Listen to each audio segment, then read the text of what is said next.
It's Wednesday morning on the newspaper review segment right here at Prime Media TV. I am Ayo, bringing you all of the headlines that we have to be reviewed with you today. And this morning, the story that has been making rounds on virtually all of the all of the news media today is that NNPC has increased fuel pump price to 897 naira per litre, 2 days after it cried out that the burden of petrol price has pushed it into over $6 billion debt.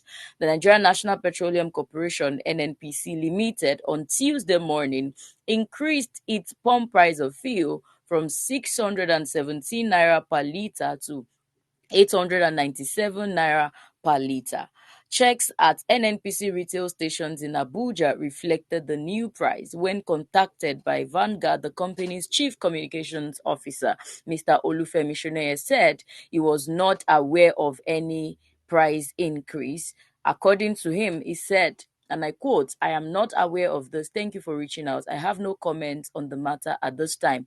If there are any updates, I will make sure to inform you. I appreciate your understanding," he responded via WhatsApp. An unconfirmed trending message on social media platform had earlier hinted that the new price of fuel has increased. The message read, "Good morning all. This is to inform you that NNPC Retail Management has approved an onward review of PMS pump price from 617 naira per litre to 897 naira per litre effective today, the 3rd of September 2024. Please ensure all your pumps and totems reflect the new PMS price of 897 naira per litre.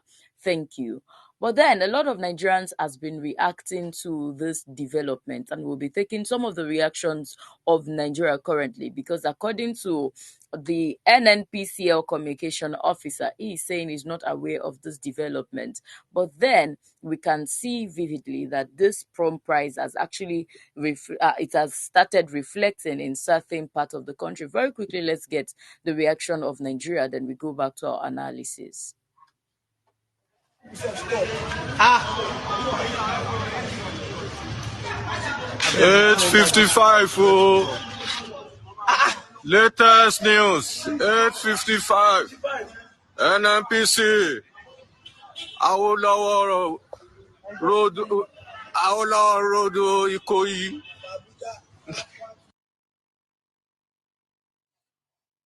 All right, so you can see that this report from some persons from Awolowo Road Ikoyi quite contradicts what the NNPCL communication officer had said. He said he's not aware of this development. But then let's quickly take another reactions of Nigerians as regards to this development in the country. Then we come back to our analysis again. Let's have the video.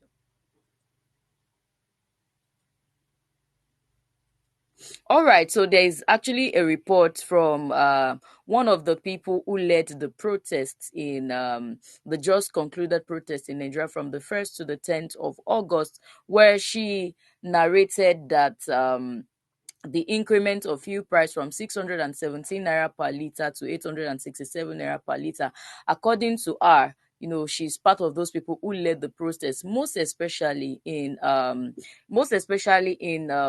Ojota, Lagos State, and she said quite a number of things that actually caught our attention. According to her, Nigerians came out to say that they want reduction in the prices of PMS, especially, so that by the time the price of PMS drops, then we'll begin to get other things at affordable prices.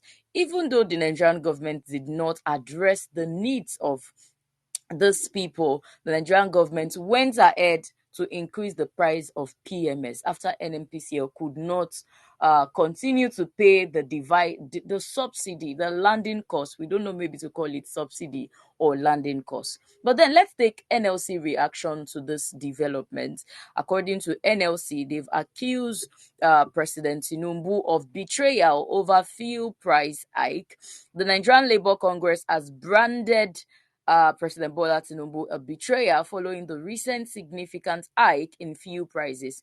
In a statement signed by its president Joe Ajaero and made available to our correspondent in Abuja on Tuesday, the Labour Centre expressed shock and dismay at the clandestine increase in the pump price of premium motor spirits (PMS), describing it as a deep sense of betrayal. And according to NLC, they recall that one of the reasons for accepting the 70,000 naira national minimum wage was the understanding that the pump price of PMS would not be increased. The Congress accused the government of reneging on its promises and implementing a ferocious right-wing market policies that have driven Nigerians to their all-time low. So we can see that it is not only the Nigerian people that their request is not taken into cognizance. Even the NLC's request is not taken into cognizance as well. And what we can see here is that this administration is not a listening administration. If at all they are, they could have first considered the request of the people and not get to the point that we are. Another thing that we can see to this administration is that they are not accountable and transparent. The understanding that Nigerian has is that subsidy was gone. NNPCL came out to say they are still using their profit and dividends to pay landing cost of fuel. And at a time when they asked when they asked the NNPCL the reason for the fuel scarcity, they blame it on thunderstorm and the weather and what have you. And later on, NNPCL came outside to acknowledge the fact that they are owing a debt of over $6 million. So here is the development right here in Nigeria, and it is making Nigerians to question which way. So which way is that? We can see that the prediction of the CBN was right after all, that in the next 6 months, Nigerians will be spending 54.7% of their income on food. Why? Because the fuel price has increased automatically. So we expect that and the NNPCL should come out to explain to us, because the reality of Nigerians currently is that in NNPCL especially, they are already getting fuel at 897 naira per litre. In other fuel stations, they sell for 900, 980 and thereabout. And in other states, outside of Lagos and Abuja, they are already selling fuel for 1,200 naira or thereabout.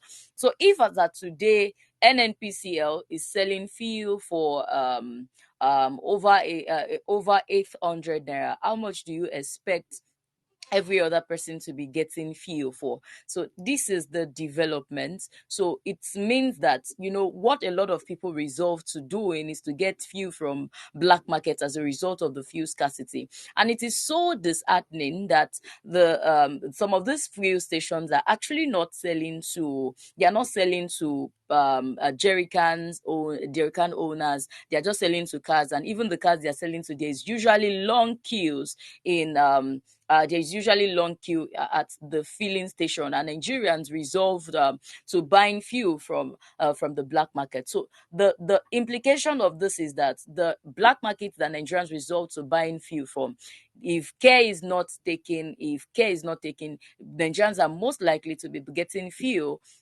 from black market at over 2,000 naira. How many Nigerians can afford this? How many Nigerians will be able to get this? So what we see again, the implication of this is that there's going to be an increase in crime rate in Nigeria, because if the people who has been buying fuel for 600 naira can no longer afford it, and people who are earning, like, let's say 30,000 naira or 70,000 naira, they want to get fuel or whatever, they transport themselves, the money is no longer enough.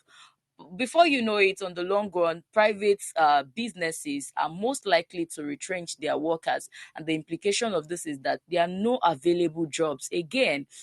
So the crime rates in the country will come to the increase. So we don't understand what the Nigerian government actually wants to achieve from this development. And back to the reaction of the NLC to this development, they said the Tinubu-led government had actually betrayed them.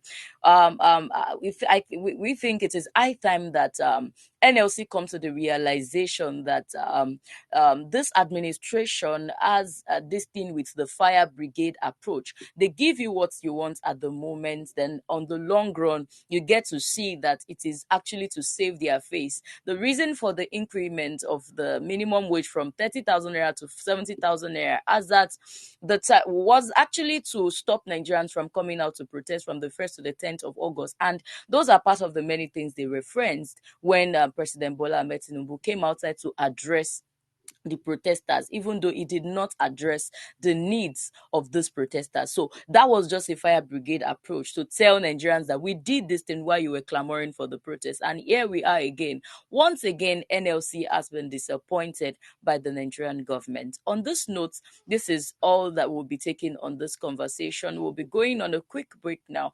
And as soon as we get back, we'll dive into another conversation that will interest you. So please stay tuned with us and we will be right back.